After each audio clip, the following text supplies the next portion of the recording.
100 years after her canonization, the legacy of Saint Thérèse of Lisieux lives on. In 2025, she's remembered not only as a saint, but as a spiritual guide whose little way continues to inspire.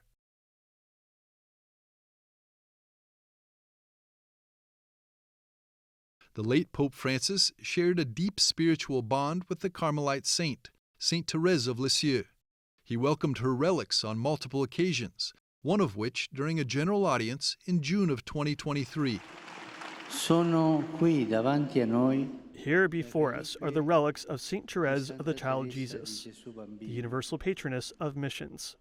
Today, let us be inspired by the witness of little Thérèse. 1 year later, the relics of the saint came once more to Rome, but as part of a broader initiative tied to the Jubilee year. I cordially greet the French-speaking pilgrims, especially the students of the various schools in Paris and Dijon, as well as the faithful accompanying the relics of Saint Thérèse of the Child Jesus.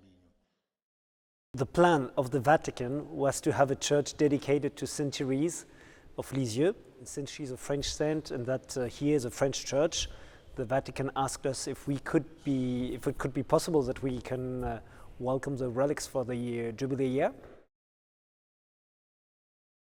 The Church of Trinità dei Monti, perched above the iconic Spanish Steps, is one of Rome's most visited landmarks, drawing thousands of tourists daily with its iconic view. Yet beyond its scenic and cultural appeal, many visitors are surprised to discover the relics of Saint Thérèse of Lisieux inside. This unexpected encounter often transforms a touristic stop into a moment of spiritual reflection and prayer. Most of the people who enter the church did not come for the relics. Some come because they're on a pilgrimage.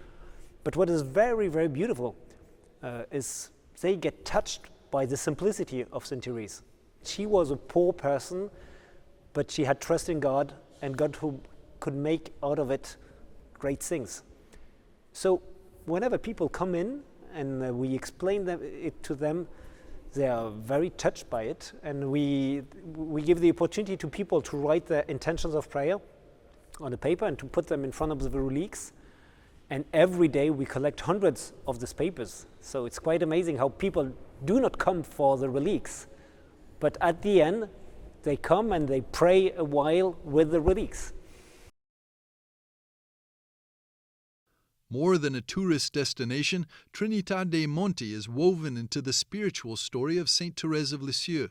It was here, as a young girl visiting Rome, that she felt a stirring of the vocation that would define her life and legacy. It's not the first time that Saint Thérèse is coming at the Trinità dei Monti.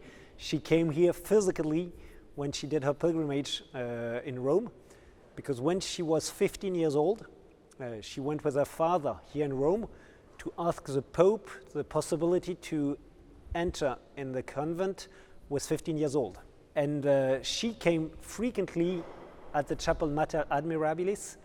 And I think Saint Thérèse, when she came, she was 15 years old, seeing this picture of the Virgin Mary, which is painted as a teenager, was probably a great help for her to pray. The Church will play a special role in the Jubilee of Families, taking place from May the 30th to June the 2nd, 2025. As part of the official pilgrimage route, the Church will highlight the saint's enduring message of trust, simplicity, and love within family life.